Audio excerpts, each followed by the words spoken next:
Thank you very much. Very pleased to have Mr. Stephen Anderson of PwC. Thank you very much on ESG MENA. And basically, as you know, PwC has been the strategic partner and the knowledge partner of the World Government Summit for numerous years. That's right. What is special post-COVID, and what are your plans for the coming years?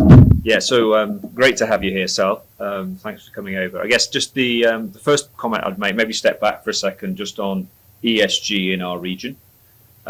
Listen, our region's going through an ever-accelerating, massive and fast transformation. It's actually been reimagined in front of our faces, and we believe that ESG can help accelerate that. It's a positive force. So as the region is digitizing, decarbonising, localizing, privatizing, modernizing, then ESG can push that. So whether it's the region is strategically important, obviously from an energy transition perspective, with the lowest from a carbon perspective in terms of for that whole transition, we're super important.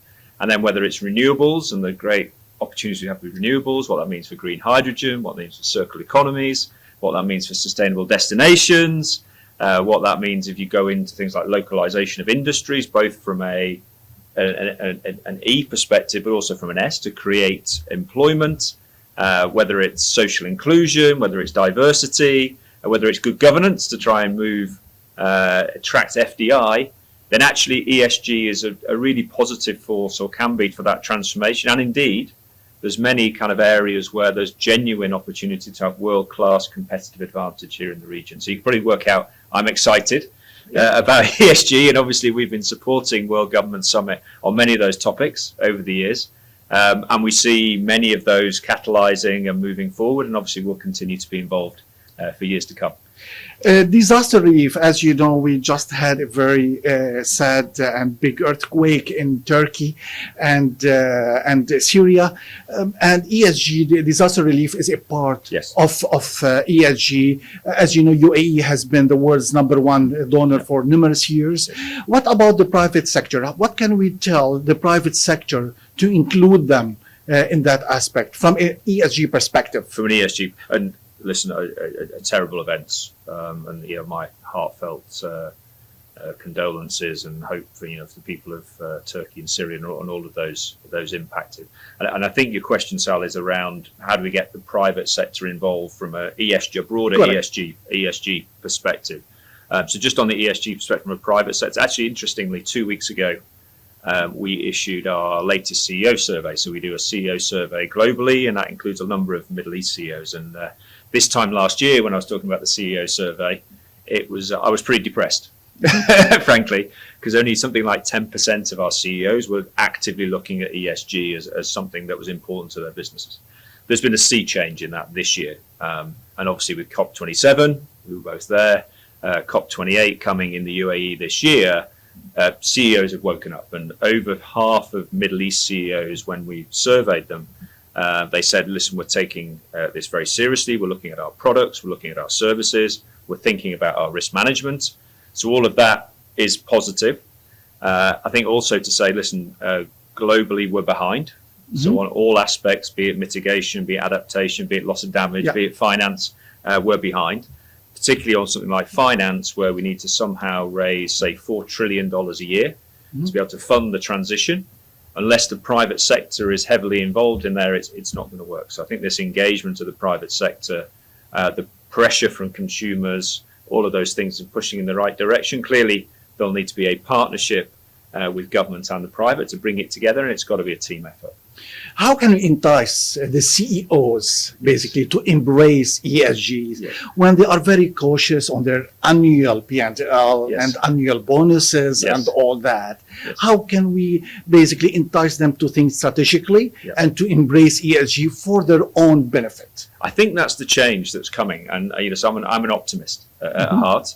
And I think what we've seen clearly, if you'd have asked this question to our CEOs, and I just said how depressing last year's was, I think people saw ESG very much on the downside. They saw it as a risk.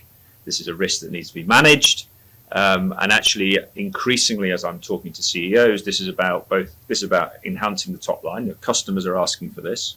It's clear that people are prepared to pay a premium for goods and services that have a good ESG footprint on them.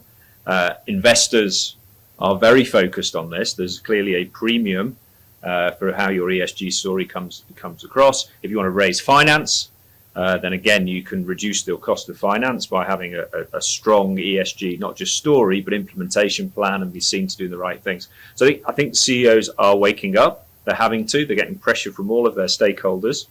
But we're certainly not there yet. There's still a way to go and more education required. But as I said, I'm a glass half full guy. I see that moving in the right direction. ESG is a global topic. As you know, it's the future. All right. Yes. The Middle East is very bullish, especially the leadership, with this visionary leadership that we're having across the board in the UAE, in Saudi Arabia, in Egypt, all across. And globally, of course, being London or the United States or all over. How do you position the MENA region by global standards in terms of ESG?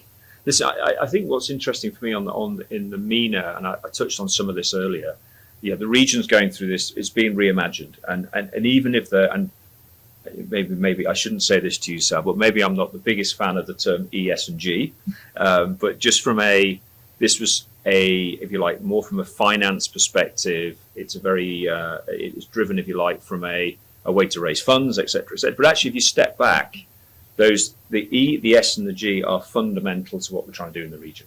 They go hand in hand. So the Vision 2030 is a significant ESG program at heart. I mean, it's transformational. It's doing all of these things. So therefore, from a region perspective, when you break down ESG and you think about the energy transition, the renewables, the circular economy, etc., you think about the social aspect. We've got to create something like 300 million jobs in the broader region in the near term. And then, again, we're probably not perceived as being world-class from a governance perspective, where is these days. But on the governance side of things, we're looking to attract FDI. We're moving family businesses into being IPO'd and privatization. We're seeing things move out of public ownership into private ownership. All of those things are fundamental to the region. And I actually think that the ESG impacts on the region, we suffer from the downsides of ESG, but the upsides are enormous. And therefore, as I look across the globe from a PwC standpoint, the Middle East is very much at the place where we look to say, that the region's playing a fundamental role in energy transition. It's doing lots of incredible things in the region, and therefore it stands out as being a really important part of our global footprint when it comes to our ESG offerings. ESG laws and regulations and policies, and that's where PwC is basically as well. Mandatory ESG reporting laws. As you know, the UAE for several years now has been basically issuing mandatory reporting for publicly listed companies. That's right. Last month in Riyadh, they were talking about unified Gulf-wide ESG laws. Some countries such as Switzerland just before Christmas announced a potential for mandatory ESG reporting, not only for publicly listed companies, but for anyone, starting by the big companies gradually. How do you foresee potential mandatory ESG reporting in the MENA region? I think, like everywhere around the world, it's coming. It'd be a question of degree. I think there's work to do globally on reporting. There's not a single, you run out of alphabetical soup of all the different reporting requirements that you need to help people with, and we're seeing that around the world. I think obviously where the tide's going. This is, I think, our heritage as PwC is obviously on financial reporting, and we're increasingly seeing that from an ESG perspective, this is going to be like the next wave. It will be reported in a very similar, robust, audited manner going forward. Stakeholders are going to want to understand your P&L, and they're going to want to understand your ESG footprint, and they're going to want that in a way which is reliable, transparent, well reported, and it's coming. So I think it's just a question of time. Clearly, a lot of the rules in the region have started off with the public companies. Whether we'll eventually see something trickle down further, we'll have to wait and see. Last question, education. Yes. How can we basically leverage that, and how can we improve or build on that in terms of improving the ESG education and awareness in the region? It's a great question. I'd almost see it similar to almost like the digital upskilling that's been like in vogue, if you like, for the last 10 years. I mean, we've had a big undertaking ourselves. So 3 years ago, we initiated an upskilling program for all of our people.